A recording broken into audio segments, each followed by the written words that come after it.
The Samsung Galaxy A8S comes with a large 6.39-inch Full HD display with 19:5:9 aspect ratio.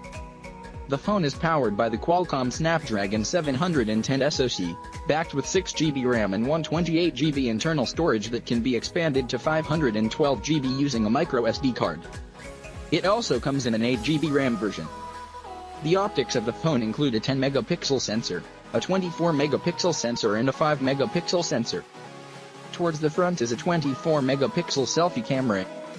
The Galaxy A8S runs on Android 8.0 Oreo out of the box, with Samsung Experience UI 9.5 and is powered by a 3300 mAh battery. In terms of design, the Galaxy A8S comes with a glossy finish body with aluminum frame. Samsung hasn't revealed the price of the Galaxy A8S and there are no details about its launch in India.